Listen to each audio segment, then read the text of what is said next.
A very good afternoon to who is present in this virtual platform. Wishing every one of you a happy International Women's Day. I welcome everyone to this special episode, to this 148th episode of Utishtata.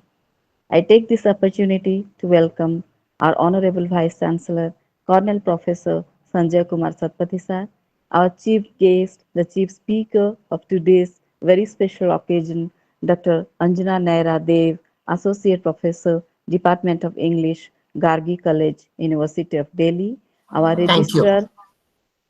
Registrar, Sri Pitambar Bhoi, our Controller of Finance, Sri Suresh Pidisika, Deputy Registrar, Dr. Jaydev Sahu, the convener of this Utishtata program, OSD, Dr. Kailash Chandra Das, and Dr. Jharna Rani Madam, Dr. Sarita Bag, all the faculties, all other guests who have joined today on this special episode on the day of International Women's Day.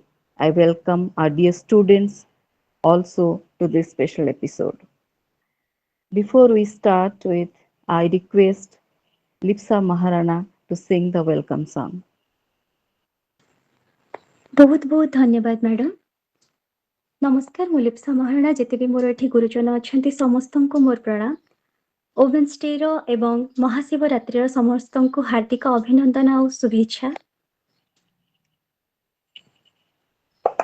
सुबह सुबह ले शिव का नाम, कर ले बंदे शुभ काम।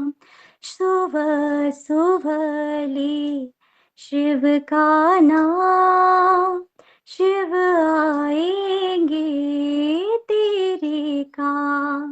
सुबह सुबह ले शिव का नाम, कर ले वंदे शुभ काम। सुबह सुबह ले शिव का नाम, कर ले बंदे शुभ काम। ओम नमः शिवाय, ओम नमः शिवाय, ओम नमः शिवाय, ओम नमः शिवाय। खुद तो राग लपेटे फिरते, औरों को देते धन धाम। खुद तो राग लपेटे फिरते, औरों को देते धन धाम।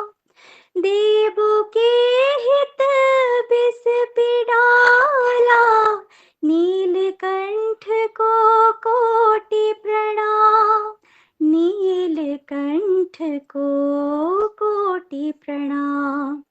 सुबह सुबह ले शिव का नाम, कर ले बंदे शुभ काम। सुबह सुबह ले शिव का नाम, कर ले बंदे शुभ काम।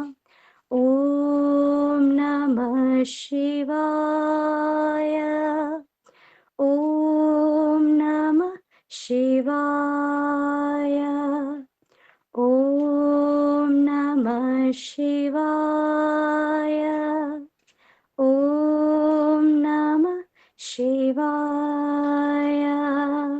बहुत बहुत धन्यवाद समस्तଙ୍କୁ ଆଉଥରେ ପ୍ରଣାମ। Thank you, Lipsa. A very unique coincidence, a day to celebrate the union of Shiva and Shakti, a day to celebrate the victory of women in the name of International Women's Day. Though I believe every day is a Women's Day, but still it's a unique day to celebrate among ourselves the victory of human. The history of Women's Day goes back to 109 years. However, the theme of International Women's Day 2024 is Invest in Women, Accelerating the Progress. The theme highlights the importance of investing in the growth of women and leadership development among the women. In this era of 21st century, when women are marching ahead in every field to show their efficiency, and it's very much required to invest the time, the energy, and the money to push them off and to reach the skies. In this, if our chief speaker, madam, has rightly chosen a very important topic, this goddess is also a river celebrating eternal womanhood. Once again, I welcome everyone to this very unique day of International Women's Day, along with Mahasivaratri, on which the 148th episode of Uttishtata is going on. Now I request our registrar, Sri Pitambar Bhoi, to give the inaugural address. Sri Pitambar Bhoi, sir. Madam, he is on the way, so he may not speak. Okay, sir. Thank you so much. So to move ahead, may I now request Dr. Jharna Rani Dhangra Majhi, Assistant Professor, Department of English, Ma Manikeshwari University, to introduce the speaker of today's episode. Dr. Jharna, madam. Uh, okay. Thank you very much, ma'am, for this. Honorable Vice Chancellor, Manikeswari University, Honorable Register, Manikeswari University, Bhawanipatna, Honorable PG Council Chairperson, Madam Nivedita Nath, and IQAC, she's also IQAC Chairperson of Manikeswari University. And we have the convener, Major Dr. Jaidev Souza, who is also the head of the Department of English and the Deputy Registrar of Manikeswari University. We have with us a speaker, one of my favorite persons, Dr. Anjana Neira Dev, who happened to be my former colleague when I was teaching as adult at Gargi College, University of Delhi. So it's a pleasure for me to introduce her to our audience who are from graduation, post graduation, and who are also doing as a scholar.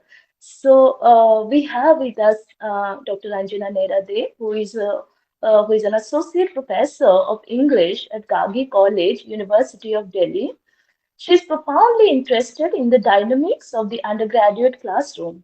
Her areas of research interests include comparative education, pedagogy in tertiary education, um, assessment and evaluation, Indian writing in English, poetry and fiction, English for special purposes, academic writing, creative writing, technical writing, and business communication, detective and crime fiction, and of course, teaching English in the Indian classroom. She has published extensively in these areas and also enjoys sharing ideas in focused groups with like minded people, and I still follow the book she has edited on literary theory and criticism when I teach my students. Like it's the apt book, I believe, for undergrad students. So here is with us Dr. Anjana Neradem.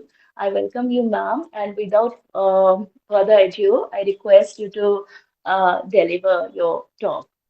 Thank you, ma'am.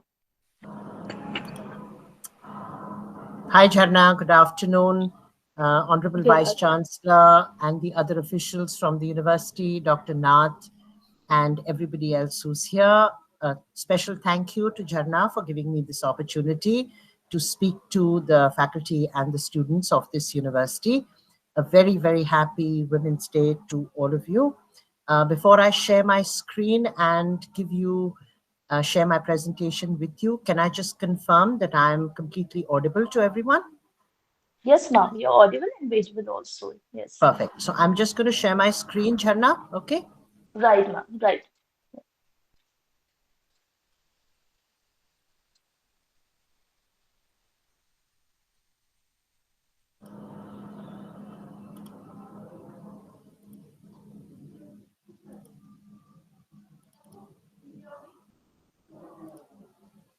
Please tell me if that's visible.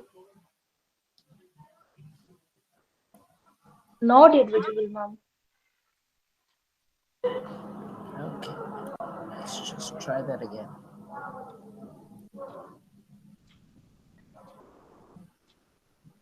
Have you given me access to sharing the screen?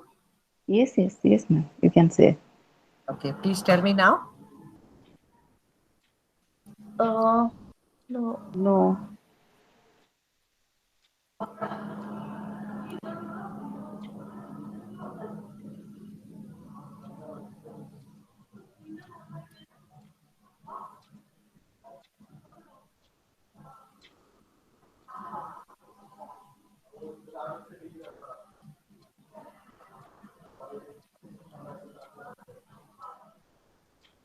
I think you need to give me access again. It's not allowing me to share my screen. Right, ma'am. Let me just try this. Just check that. Uh, uh, Jaidev, so if Abhishek can do the needful and give access to Anjana ma'am, Yeah, then yeah. she'll be able to. Right, Abhishek, Yes. please, I'm please not getting the allow. option to share. Yeah, right, ma'am. Yes, ma'am. We have our technical person. He'll sure, do the needful sure, right sure. now. Take your Yes, time. No, no ma'am. problem. Right, ma'am.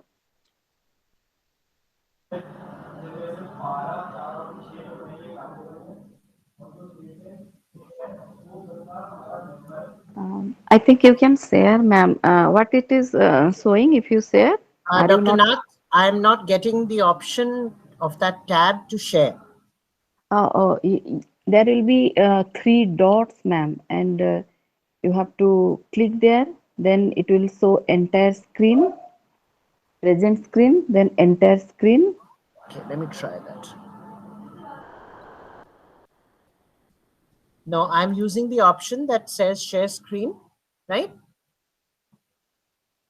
Yeah, And Yes, madam, you will be co-host now.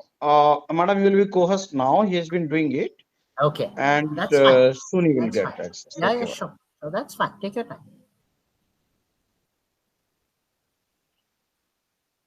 Not yet.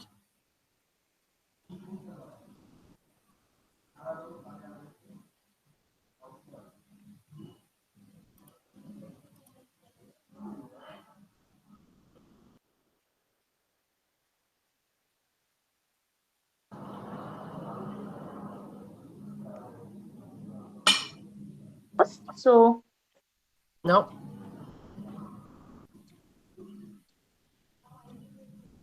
you've also been made the host. So I Yes, think, I just saw that, but it's not giving yeah. me access as yet. Okay. Let me try again. 1 minute. Right. Otherwise, I'll just send the presentation to you, Jharna. Right, ma'am. I'll share it with the technical person and he'll do the needful. No, madam, you are now co-host, and you can, madam, no problem. I'm just trying, Dr. Sam.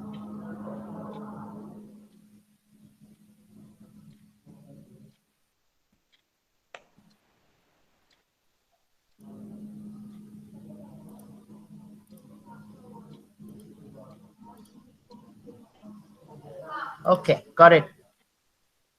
Okay. Please tell me if that's visible now. Yeah, Yes, it's ma'am. It's visible. visible. Great. Okay. So after Jharna's invitation, I decided that I would like to share with you on the occasion of International Women's Day as well as Mahashivratri, that it coincidentally happens to be a celebration of eternal womanhood, which centers around the preeminent and the oldest river in mythology and literature and history in the country, which is, of course, the Ganga. And this goddess also happens to be a river, okay, which is why I thought I would talk about her. So I will be sharing with you a little portion of my research journey to look at the Ganga in Indian English literature and folklore. And for that, I want to take you back to a class that I conducted many years ago when I was teaching Ovid's Metamorphosis for the first time. And Ovid writes his Metamorphosis in the 8th century AD, right? And in the story, Procne's Revenge on Tereus for the rape of Philomela, I came across this fascinating simile where Procne is compared to a tigress on the Ganges banks, dragging an unweaned fawn through the thick forest. And of course, I was completely mesmerized by this simile and also wondered where Ovid would have got this reference to the Ganges from. It's possible that he came across it when he was reading Virgil, because we do know that Ovid did read his Virgil fairly carefully. And he may have encountered Virgil talking about the Gangaride, right, which means the land with the Ganges at its heart. But what about Indian writing in English? How is the Ganga, or the Ganges as she is known in Western literature, how is she represented there? A question, of course, is why do I keep switching between the Ganges and the Ganga? So we will notice that in pre-1947 Indian literature, as well as in Western literature till today, the river is referred to as the Ganges. But when Indians write about her, we refer to her as the Ganga. So this is how Ptolemy, 100 to 170 AD roughly, represents India as India extra Ganjam and India intra Ganjam. So India becomes known as that portion of the land inside and outside the Ganga or the Ganges, with the river, as you can Ma'am, see. ma'am, Yes, ma'am, can I just so you have shared the PPT, but it's not visible. The invitation mail is only visible somehow. let me just go Not back one minute. yes, One minute. right, right.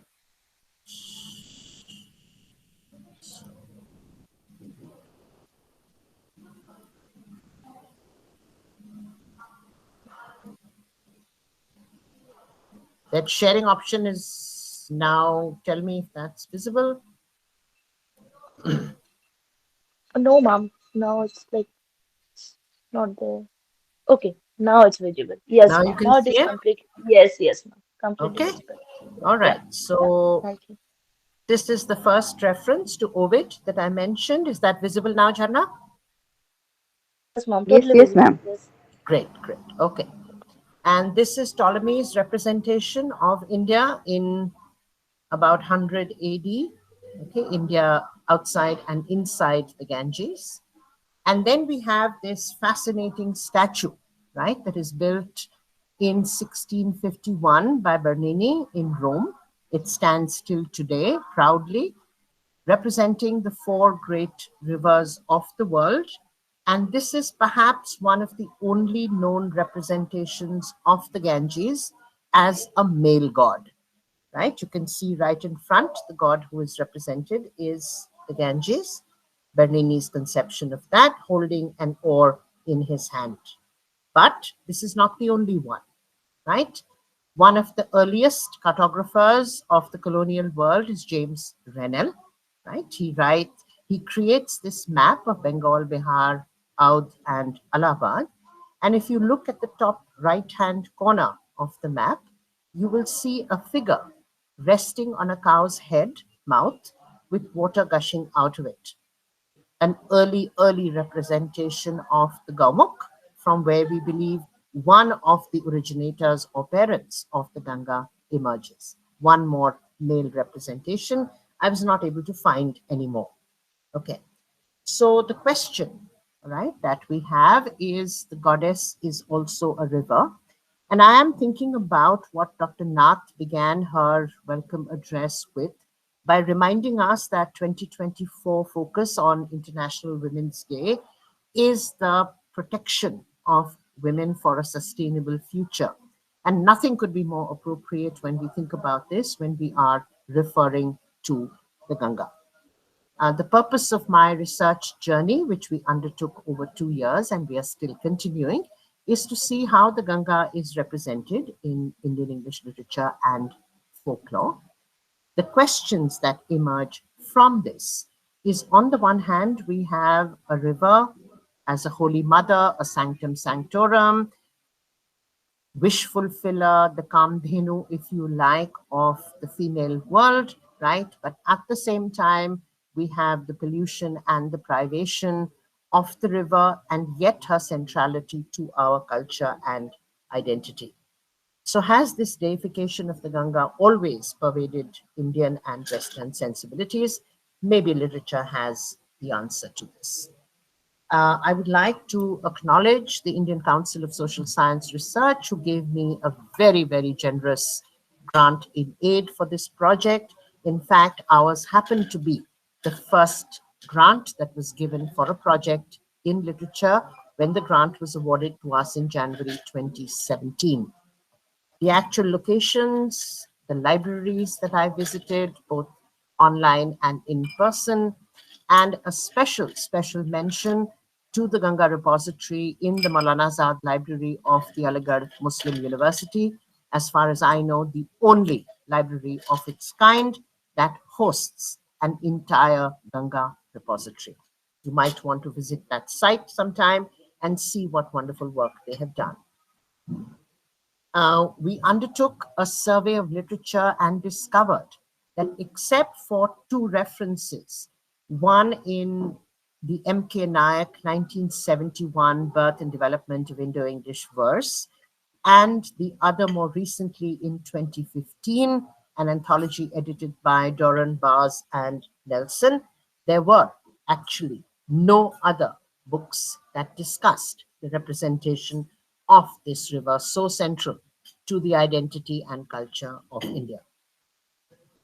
When we were looking at all the content, we of course trawled through millions and millions of websites and a lot of books. And we decided that we would use what, I beg your pardon. One second.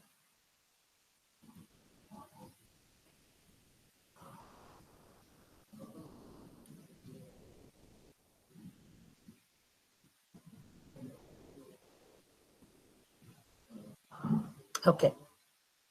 We decided we would use what is known as the grounded theory approach to see what kind of categories emerge from the material that we found. And we found that there are 5 ways in which the Ganga is represented: as a river, as my title mentions, as a mythological character whom we are more than familiar with, as an anthropomorphic natural identity that is sacred and divine, as a transformative force where one drop of Ganga Jal is enough to transform and recreate, and of course as a metonym for the nation, as Ptolemy and Renel told us. So this is what the journey of the Ganga actually looks like. She is 2,525 kilometers in length. This is the route that she takes, and these are the states that she travels through. She gets her name at Dev Prayag when the Alaknanda comes from Badrinath and the Bhagirathi comes from the Gangotri Glacier, and they meet, as you can see in this picture. They come together and then she becomes the Ganga. This is where she is flowing down at Rishikesh. Most rivers we know flow from north to south, but at 2 places on her route, in Hardwar and Banaras, she decides to disobey convention like most contemporary women do and becomes the Uttarvahini Ganga, where she flows from south to north. One place is Hardwar. This is where she meets with the Yamuna and some say mythological, some say historical Saraswati at Allahabad, now Prayagraj. This is where again she decides to become an Uttarvahini at Banaras. This is her flowing past a friend's house in Patna. Ma'am, sorry to interrupt. Your slides are somehow not moving. It is stuck on the content organization part. So you're Okay. not able to write. Yeah. Okay. Sorry to disturb. No, Right. no, Okay. you told me. How's that now? Yeah. Can you see that? It is visible. Yes, ma'am. It is visible now. Okay. This Yeah. one? This one is visible. The physical journey. Okay. Next one? Not yet. But still on 13. I mean slide 12. I think. Yeah. No, it's not visible. See that? Yeah. Yeah. Dev Prayag is now visible. It's okay now? Right. Yeah. Yeah. Next one? This one? I think it's actually taking time to Yeah, yeah. Because my visible internet on is our fine here. screen. Yeah, yeah. Tell me if you've reached Rishikesh. No, we are at Dev Prayag. So you're still at Devprayag. All right. Right. Yes, ma'am. Rishikesh, we have reached now. You've reached Rishikesh. All right. Yes, Now ma'am. tell me There if is you've reached Hardwar. simultaneously. No, we are at Rishikesh. You're at Rishikesh. Okay. Enjoy Rishikesh for a Right. little while. Thank you, ma'am. Have you reached Hardwar yet? No, ma'am. Yes, now we have reached the You've reached Uttama. Hardwar? Right, ma'am. Okay. Then have you reached Allahabad? Sangam. Yes, we're going to You've south reached? now. Okay. Yes, We're ma'am. better off now. All right. Have you reached Yes. Banaras? No, not yet. Okay. We'll get there. It's a long journey from Allahabad to Banaras. Okay. Tell me when you reach Banaras, okay? Yes, ma'am.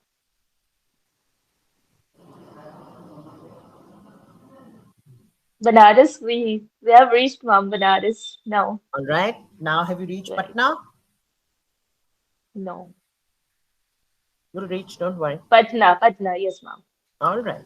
And then the last point of the Ganga's journey, where she merges into the Bay of Bengal and Yes. Ganga Sagar. Yes, ma'am. You reached that? Yes, we have reached. Yes, ma'am.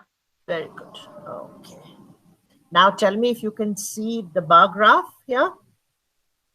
Not yet.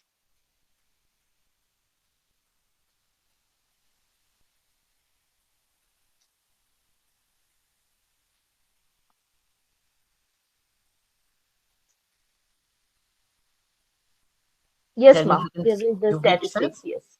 All Yeah. right. Okay. So this is just a representation of how many references we found to the Ganga between 1794, which is when the first travel book comes out, and 2018, which is the period till where we conducted our research. Okay. Please tell me if you can see the milestone slide now. Yes, ma'am. Yes, ma'am. Wonderful. Yes, So I just wanted to share with you some milestones in Indian English literature in the 5 genres that we selected. Okay.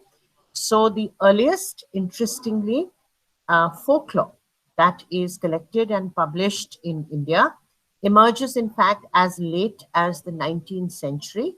This is by Natesa Shastri and Gangadat Upreti, right? Collected respectively as folklore in southern India and proverbs and folklore of Kumaon and Garhwal.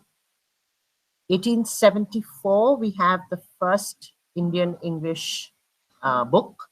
Interestingly, many people agree that Dean Muhammad's book is the very, very first book to be written by an Indian in English. This is the Travels of Dean Muhammad that comes out in 1874. We all know that Henry Vivian Lewis de Rosio is the first Indian English poet.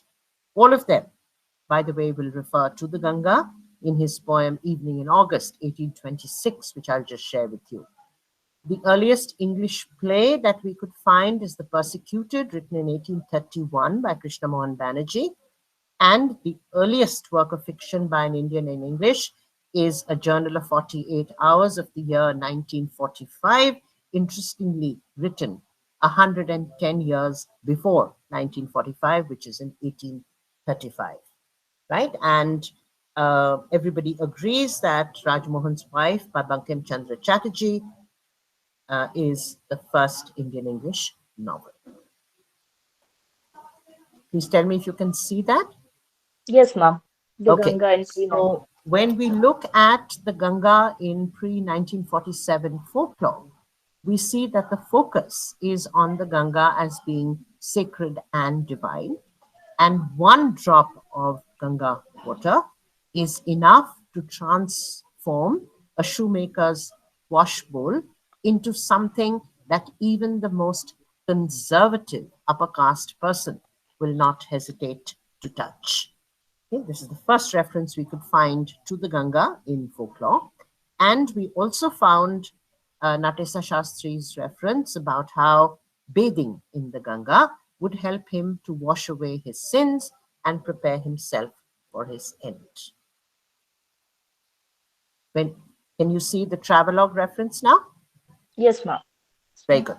So this is Dean Muhammad. This is Dean Muhammad describing to us in his travelogues about how the Ganga is central, right, to the kinds of rituals and customs followed by people, mostly carried out on the banks of the river. Please notice that the Ganga has not yet become either symbolic or metonymic. She is still very much a physical river. Poetry then, please tell me if you can see that. Yes, ma'am. This is Derosio writing Evening in August, right? The poem has very little to do with August and almost everything to do with the beauty of the landscape of the Ganga. And this is what he describes. Roll on Ganges, what a noble stream, and on its bosom, the last lingering beam of the red setting sun serenely lies, smiling like hope's last ray, and then it dies. Drama. Okay. Interestingly, one of the genres in which we were most disappointed, okay, the research team and I, when we were looking for references to the Ganga, was in the genre of drama. There were just two plays in pre-1947 Indian English drama, Sharmishta and The Well of the People, where we were able to find any reference to the Ganga at all. And you will be surprised, but you shouldn't be too surprised when I tell you that in post 1947 drama, we were not able to find a single reference. Maybe there were references that we could not locate. That's a different issue, but we could not find a single reference to the Ganga in post 1947 Indian English drama. Okay, and this is fiction. For those of you who are interested in books that somehow defy all the restrictions of time and place, I would highly, highly recommend Krishnaswamy Nagarajan's 1937 novel Athafar House, one of the most contemporary novels I have read for a very long time. And an entire section of the novel is devoted to the Athavar's visit, right, to Banaras. They go on a pilgrimage, okay, because they've been having a lot of bad luck. And there are fabulous and moving descriptions of this family from the south of India communicating with the Ganga with all their hopes and aspirations. Okay. Then when I come to post 1947 folklore, I'd like you to be prepared for the next slide, which I'm really happy I was able to find for the purpose of this presentation. But for the moment, if I'm looking at the Ganga in post 1947 folklore, she is represented as a river. She's represented as a goddess, but she also becomes by this time an important site of pilgrimage. And the physical river is no longer essential. Please see the next slide. Please tell me if you can see that. Yes, ma'am. Folk tales Okay, of so in 1970, Shanti Mohanty puts together the folk tales of Odisha, right? And we do know that a river that is a direct tributary or distributary of the Ganga itself does not flow through Odisha. However, by this time, the Ganga has become, in fact, symbolic of a sacred body of water. So one of the folk tales in this collection, right, has not the Ganga, but it does have the goddess Ganga inhabiting a lake, right, where, of course, like in most folk tales, she teaches a sound lesson to a lazy Brahmin who becomes greedier and greedier as the goddess becomes more and more generous. Okay, and it is interesting that perhaps because the Ganga river does not actually flow through Odisha, so maybe the writer of this folktale or the narrator of the folktale, as is more likely, decided to place the river goddess in the lake. It was believed that in that lake there lived Mother Ganga. She heard his piteous words. She could not bear to see the Brahmins suffering so much from hunger. So she was a goddess, so nothing was impossible for her. Right? And then when we come to travelogues, Okay, we notice that photography becomes as important as narrative in the representation of the Ganga, number one. Number two, we have both male and female travelers. Okay, so we have narratives by women travel writers as well.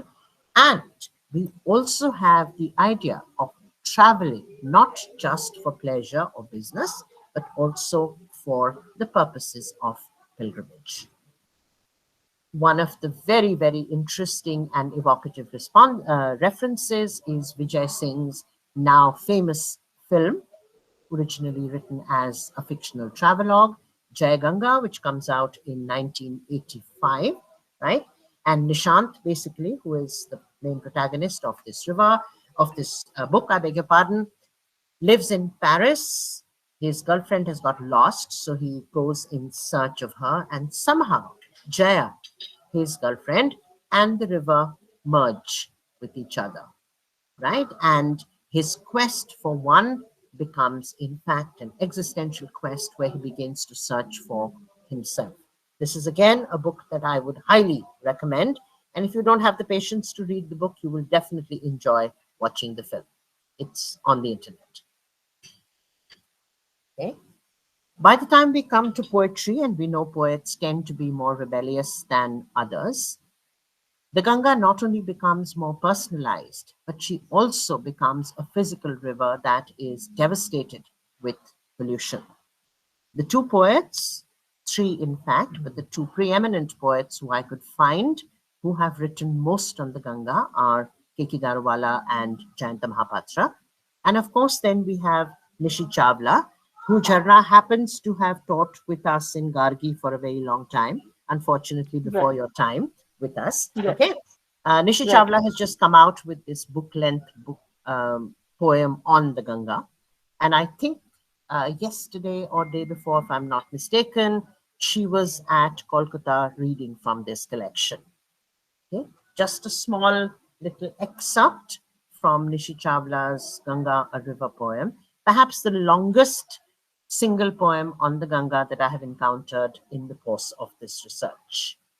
You make us smell the eternal, you make us look upon with dull disregard eternity's shining light, ponder, then wrestle with ourselves in the composing rooms of our minds, writing in knotted helix like the collision of your waters, carry the weight of large mountains, transfer us to a translucent sphere, into the sea of creative responses, merge with mystery schools. Drama, as I mentioned, almost nothing, right? And then in fiction, yes, the Ganga becomes a part of the plot. She becomes a character, right? And she also becomes, in fact, a very, very interesting symbolic metonym for what is happening. Aravind Adiga's White Tiger is a good example of that, for what is happening in the larger geopolitical environment. Raja Rao's Ganga Ghat and Anuja Chandramauli's Ganga, the Constant Goddess are two books that I thought I would mention as being of particular significance. But I am quoting from a book that is a little different. This is Namita Gokhale's Shakuntala that comes out in 2005, right? And then we have the Ganga again becoming a metonym for the nation. The Ganga here is not just the physical river, she is not just the goddess, but she is India in microcosm. Okay, so before I conclude, I just want to mention two things. Some very interesting discoveries that we found, particularly in post 1947 fiction. Number one, we notice that fiction happens to be the most representative of the Ganga. Second, the differentiation between Ganga and the anglicized Ganges, as I mentioned in my opening slide, appears fairly prominently, and you will find this with any fiction that you pick up even today. And then the pollution of the river becomes an important question, because if the river dies and disappears, what happens to our cultural identity, which is encrypted in this river in so many ways? And for that, I need to go back to one of the earliest sources of inspiration for my project. This is Julian Crandall Hollick, who I met over numerous occasions in 2017. In fact, his book called Ganga, published in 2007, happened to be the very first book on the Ganga that I had ever read. And I'm going to read out two favorite quotations from that book by way of a dedication and a conclusion.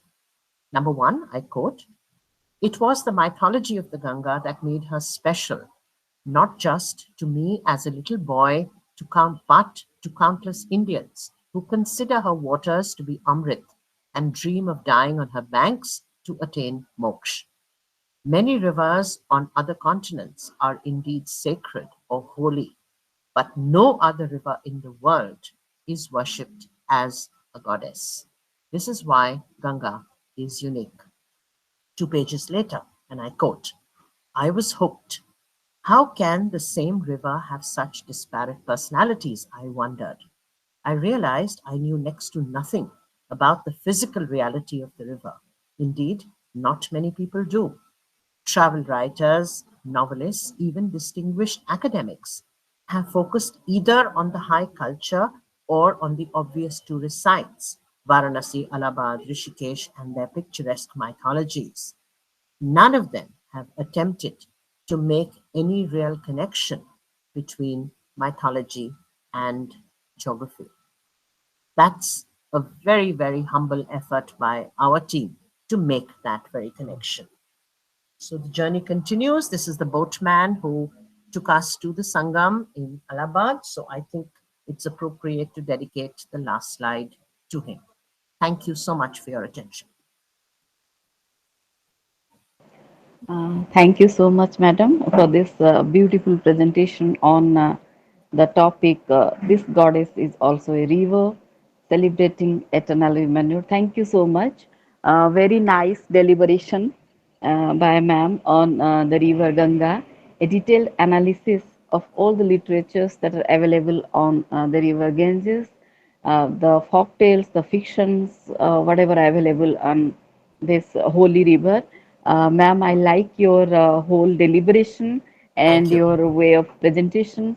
Thank you so much for being with us on this special occasion on the eve of International Women's Day. We will remember you forever, and we're more interested to listen to you more about this topic because it seems so interesting for me. I think everyone who has joined with us will be agree with me. It's a very So I nice hope you're going to analysis. call me back, Dr. Nath. Sure, sure, ma'am. A very Thank nice you. analysis. Very nice Thank you. analysis. Thank you. Definitely, will like to listen more from you on this. Thank you, ma'am. Thank Uh, you so much, Dr. Nath. Thank you, ma'am. Now it's time for presidential address, and may I now request our Honorable Vice Chancellor, Colonel Professor Sanjay Kumar Satpathy sir, who holds women at a very high position in his life, who respect women for being the creator and for their values and the sacrifices that the women do at all levels, at all times in their life, and our Vice Chancellor, who is a devotee of Ma Subhadra and Ma Manikeshwari, who spent 2 restless days and nights to bring the wheel of chariot of Ma Subhadra to our Ma Manikeshwari University, and who is always concerned about the safety, the protection, and the progress of all the girl students of our university. We are thankful to our Vice Chancellor for opening girls' wing in the NSS and also for framing the for forming women cricket team for the first time in Mahanikeshwari University. Our girl students are very proud and very fortunate to have such a vice chancellor as the head of our institution who always works for women's progress and the development of our girl students. Sir, we are very proud and very fortunate to have you. And now it's time to listen from our Honorable Vice Chancellor. Sir, please. Anjana, it was a thrilling experience to listen to you. Thank you so much, sir. In I'm particular, very honored. Thank you. Thank you. I'm happy I have listened from Jharna. Now, after listening you, the feeling has become larger by 1,000 times or more than that. Thank you. Thank you. Thank you. That's very kind of you. Uh, Today is a unique day, a combination of Sivaratri, and as the commentator of Sivaratri for years, Mahasivaratri of God Lingaraja, I believe him as Ardhanarishwara and the concept also. So the seed which you have sown will definitely encourage my students, the students at large, to learn about Ganga in general, but in particular, the mother power. It is an opportunity for me to tell.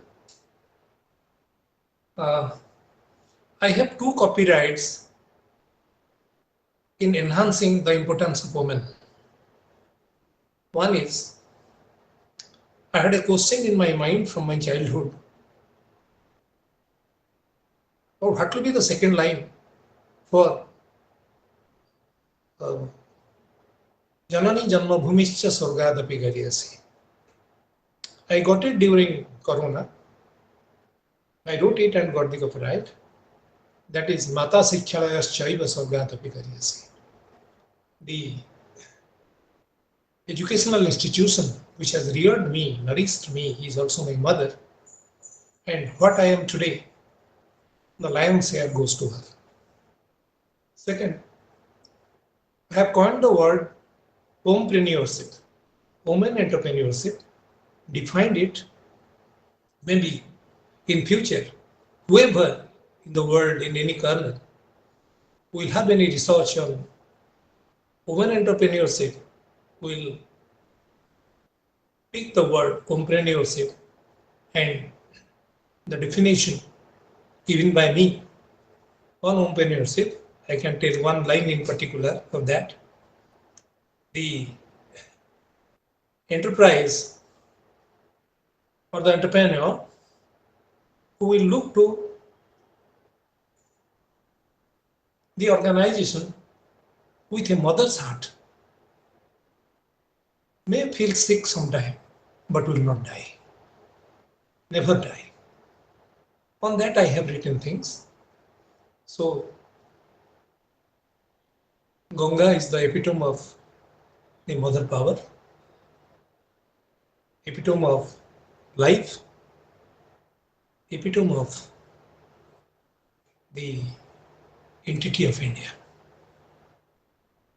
We cannot write the history of India, think of the history of India without the Ganges. Hence, I am very happy with your talk. It is recorded, Anjana.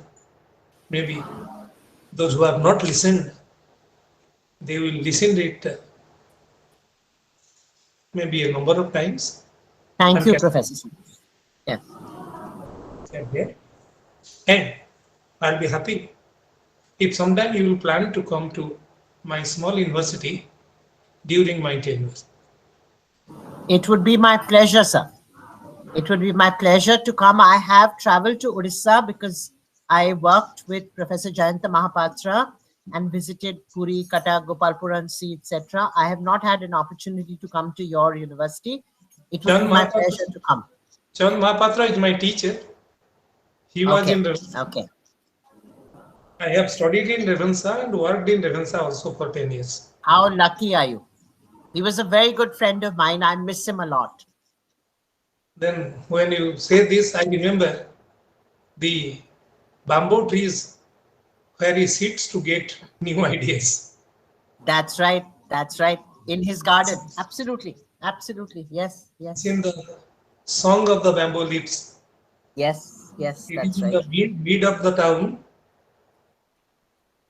completely hurly-burly Cuttack town, very much uh, crowded, but Yes. still then within the crowd, Sarah was living in a very secluded and silent terrain, I can see. Absolutely. To enjoy that Chandrabhaga. silence, we Yes. were going to see him sometime. Yes. Yes. Yes. So thank you. We'll be in Thank you, touch, sir. and my university will be highly benefited if you'll come sometime and uh, magnetize some of my students. It will be my Magnetic. pleasure, sir. Yes. Yes. Thank you Thank you. so much. I'm really grateful. Thank you. Thank you. Thank you, sir, for this brilliant presidential address. Thank you, ma'am, once again. And now we have come to the end of this episode. And here I would like to say a few words to my dear girl students that women empowerment does not mean having sufficient jewelry or sari or dress or outfit.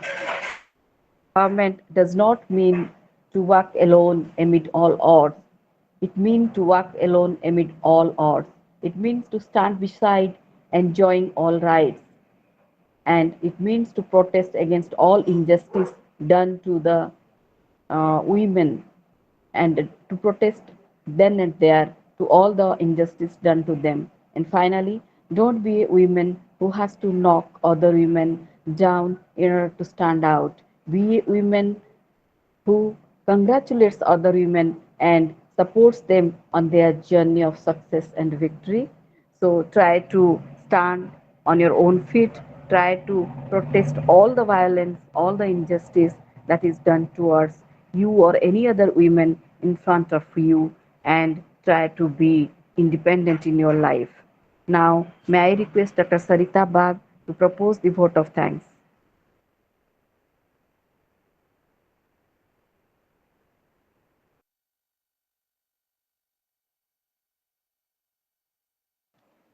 Sarita ma'am?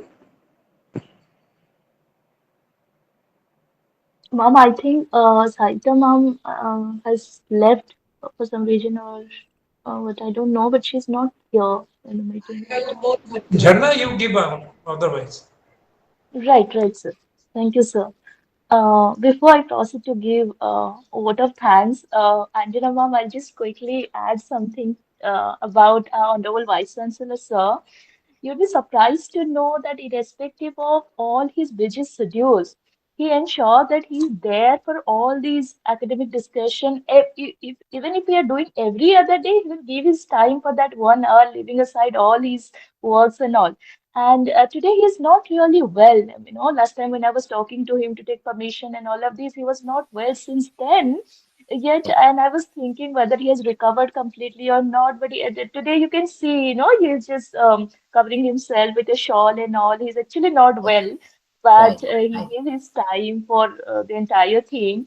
And another similarity I will tell you because by now I know you and so personally. So every time I meet you, always give me a candy and a hug. And every Yes. time you enter, every time you enter our Honorable Vice Chancellor's chamber, he'll offer you lots and lots of sweets. Like they're So just when I there, come, I'll you get know. the candy, right? Yeah, yeah, whatever you Okay. ask for. So he'll offer you always, you know, a cup of tea or sweets How to sweet. everyone, to How sweet. everyone. So that's How just, sweet. you know, amazing. Yeah. So that was just an anecdote. So well, thank you, our Honorable Vice Chancellor, sir, for giving us this permission to hold this event and combine it with this startup because earlier we were thinking of just conducting the departmental event, but because it was Friday and International Women's Day and Mahashivratri, so it was Right. just wonderful to have it like a university event. Thank you very much, sir, for always giving us permission to do all these academic events. And he always said that, you know, you anytime you are inviting anyone, please call all of them to our university on physical mode. So thank you Right. very much. Today also he said the same thing. Thank you to my dearest Anjana ma'am for accepting invitation and be part of this other motivational talk series. This is the 148 one, and sir actually initiated, our honorable vice chancellor sir initiated the whole talk series and all. So thank you, ma'am, for being part of it, and thank you to PG Council Chairperson and IQAC Director, Dr. Nivedita Nath, for nicely moderating this session. Thank you to my HOD, English Department Head, and the Deputy Registrar of Manikeswari University, Major Dr. Jaydev Sahu sir. And we would like to hear a little bit from us sir also. Otherwise, it would not be, the whole thing will not be. He's the convener of this theater. So I would want him to speak a few words before we close it. And thank you to all the participants over here, my students, the technical staff, the faculty member of the university, everyone for being part of this event and making it a success. But we want to listen a little bit from Jaidev sir before we shut down. So, No, it's okay. Thank you. So let us take permission from Honorable VC sir and close it. right, right. Uh, So, Thank you, Jharna Madam, for proposing the vote of thanks so beautifully. And yes, we have come to the end of 148th episode.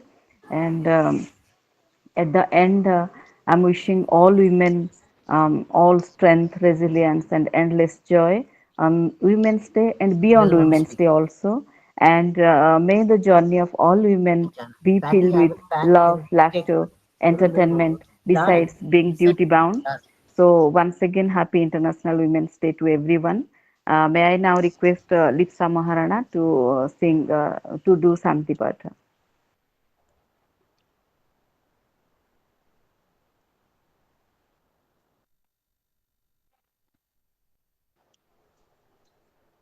I think You Lipsa. Yes, sir. Yes, sir. I'm doing. Uh, uh, सर्वे भवन्तु सुखिनः सर्वे सन्तु निरामया सर्वे भद्राणि पश्यन्तु मा कश्चित् दुःखभाग् भवेत् ॐ शान्तिः शान्तिः शान्तिः Thank you. Uh, now, may I now request our Honorable yes, Vice Chancellor yes, to declare the meeting closed? right. The meeting is closed. Thank you, Meeting is Professor Satpathy. Thank you.